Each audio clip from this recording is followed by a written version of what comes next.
intervene. You know what, Pat? Yeah, We'll be right. We'll be right with you because we're going to go to Mike Max, who is at Nicollet and 32nd right now. Maxie? Yeah, and it is breaking and breaking quick. You can see what's just happened here. This is the police force, and they are moving in, and they are moving in force. You can see this just happened. People have dispersed everywhere. We're at 32nd and Nicollet. The State Patrol we're seeing here, it looks like in general the State Patrol and the National Guard, and they are moving due north right towards what would be downtown Minneapolis. They won't get that far, but we're not far from the Wells Fargo building that is engulfed in flames. We're also seeing, we're told to get back here from the National Guard. They are armed.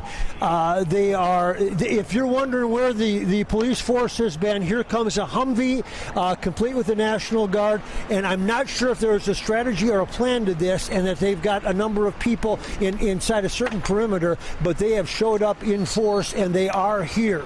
And they have decided to make quite a statement here. They are heading towards what, as I mentioned before, Wells Fargo was engulfed in flames, and there was looting going on, it looked like, at one of the ATM machines there. Not that that was a catalyst for this, but it is a very impressive group of law enforcement agents that are moving down slowly towards Lake Street.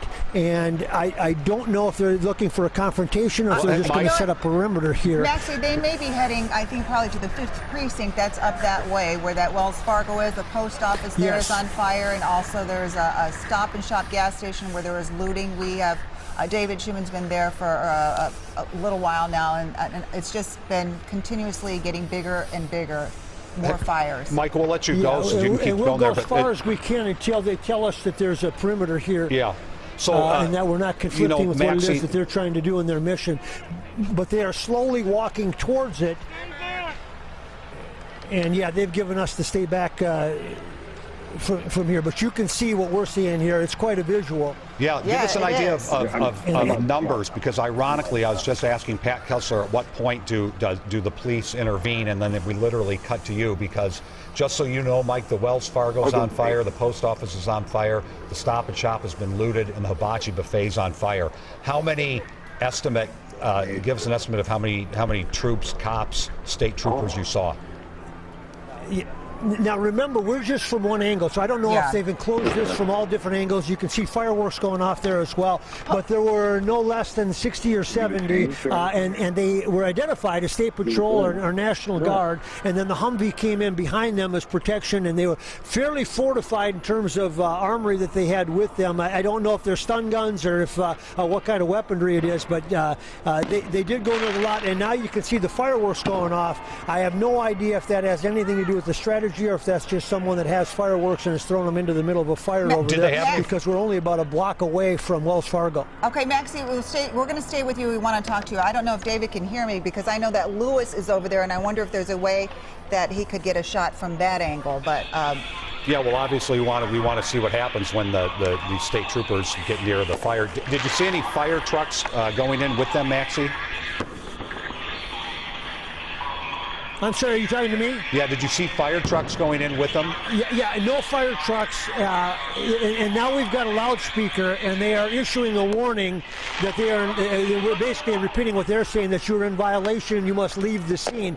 That is coming from the police force to the people, and I would assume that that's a first warning or something like that. The fireworks continue to go off, and I have no idea if there's any relevance to that or not.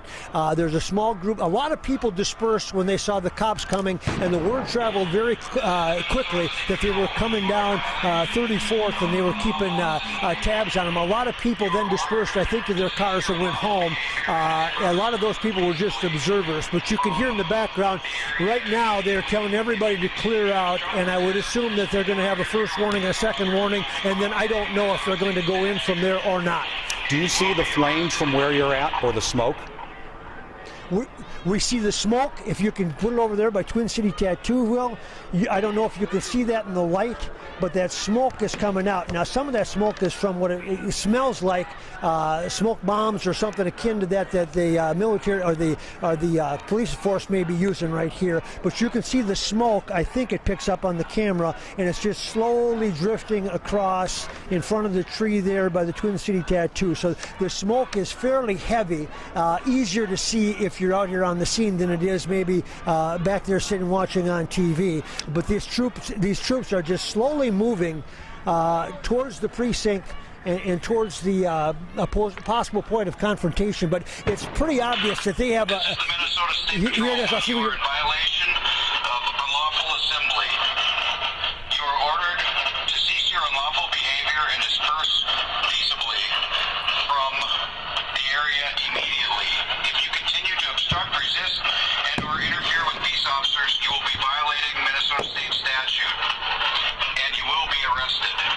So I don't know if you could pick that up, but that was the State Patrol We heard it loud and via clear. PA system giving a final, maybe perhaps final warning that says they're going to keep coming and they will arrest you and that you're in violation, continuing to ask people to disperse and go on their way.